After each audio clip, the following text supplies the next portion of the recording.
Hey you guys, Phoebe here from Little Grey Box. Are you planning a trip to Halong Bay?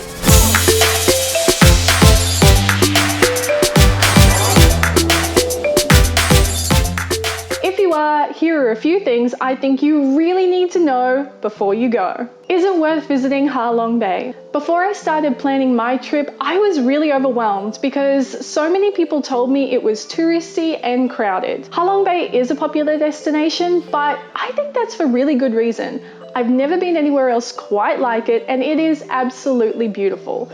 You will see lots of other tourists, of course, but for the most part, you're on your boat and they're on theirs. You might see them when you get off, but it's really no big deal. And at night, all those other junk ships come alive with beautiful colours from the lights that they all put on, and it looks amazing. What's the best time of year to visit? Matt and I have visited twice in October, and both times we've experienced a typhoon. But both times we've been told that was really out of character for that time of year. October and November are a great time of year to visit.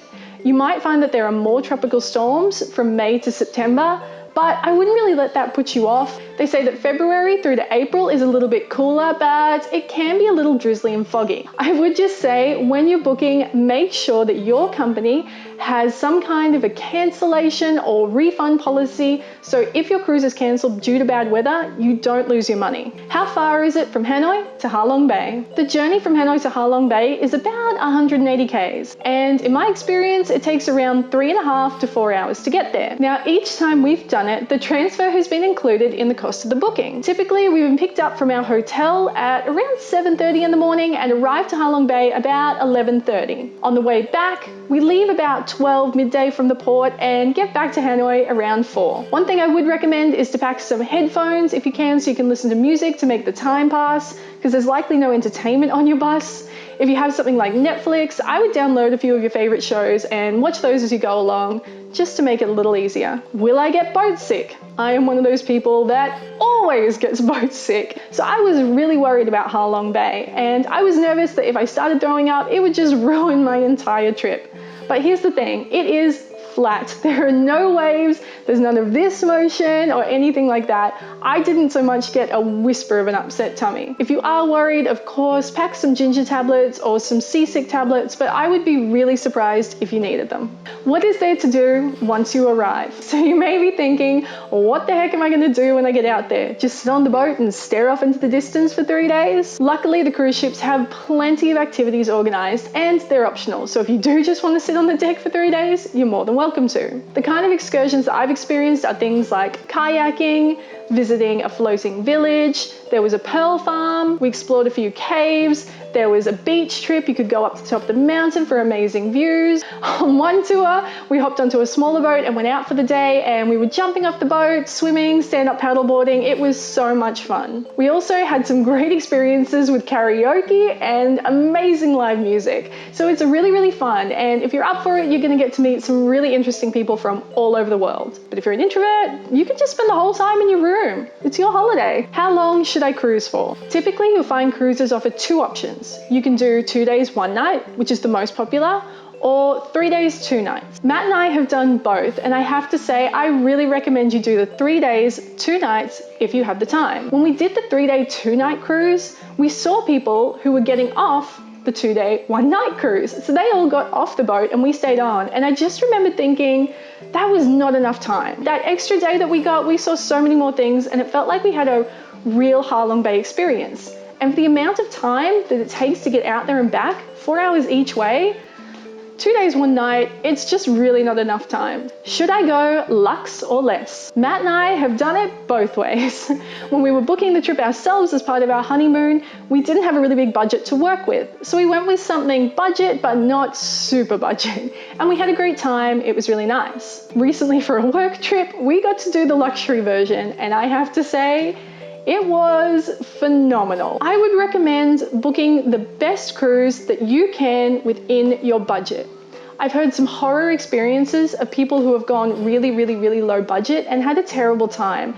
And that's just not what you need when you're over there having a great holiday. Of course, if you don't have the budget to go luxury, I totally understand. The difference between the luxe and the less for me was really in the detail. I mean, the room was bigger, the bed was really comfortable, the shower worked, the air conditioning worked, food was amazing, there was more entertainment. It was just a classier experience. But then again, there was really nothing wrong with the less option either. What should I look for when booking a cruise? When I first started researching our cruise, I was really overwhelmed. There are so many companies out there, and a lot of them don't have the most reliable looking websites. And not only that, but all the reviews were really mixed. And every time I found a company I thought I liked, people had just given it terrible reviews, and it really turned me off. In the end, I ended up turning to some of my friends for their recommendations, and that's how we found our first budget cruise. So here's what I would say.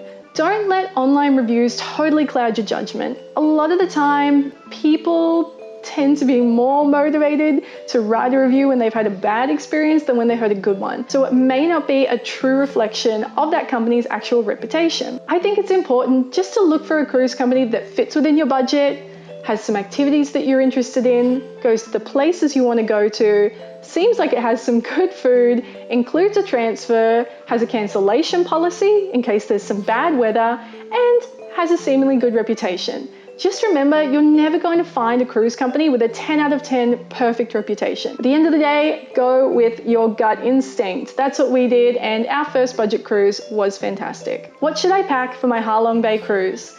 Now look, what you pack is also going to depend on whether you're going luxe or less. When we were on the fancy boat, I felt like I should be a little more dressed up for dinner and stuff, so I would just put on a nice dress. Nothing too crazy, no heels or anything like that. With the budget cruise, I was just shorts and a t-shirt the whole time. It was super comfortable, super laid back. Either way, you are going to need some clothes that are light and breathable, shorts, cotton skirts, little dresses, that kind of thing. We wore our swimwear a lot as we were on and off the boat. Just some gear that dries kind of quickly is perfect, that you can pull over your wet swimmers. Of course, I would recommend that you bring sunscreen and a hat, mosquito repellent, of course. And in terms of footwear, I was fine in flats, sandals, flip-flops. If you want, you can bring some sneakers, but you probably won't need them. It was lovely and warm when we visited, so I never felt the need to have anything like a jumper. It was just the perfect temperature. Do they cater to dietary requirements? Matt and I are both vegetarians, and we had no problem whatsoever. There was plenty of food for us to choose from. And when I spoke to the people who run the cruise companies, they said to me they cater for a whole range of dietary requirements and food preferences. I would just recommend checking with the company before you book and then reminding them a few times before you get there. Who do I recommend? I've done two experiences, luxe and less. The luxe option, we went with Paradise Elegance Cruises. Now these guys were like my dream cruise company when I was first researching our honeymoon and had to go with the budget option. So I was really excited to get to experience it for myself. It was just phenomenal. Honestly, it was phenomenal.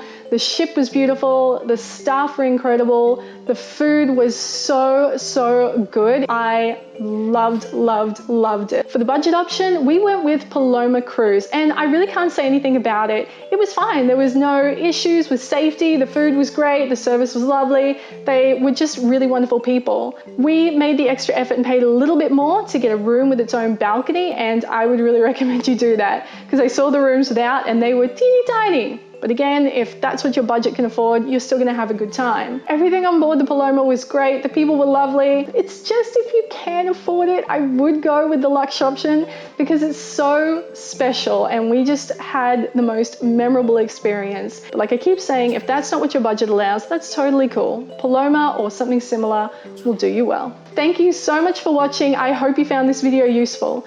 If you don't already, be sure to subscribe and say hello in the comments below. Have a great weekend, you guys, and I will see you next week. Love ya!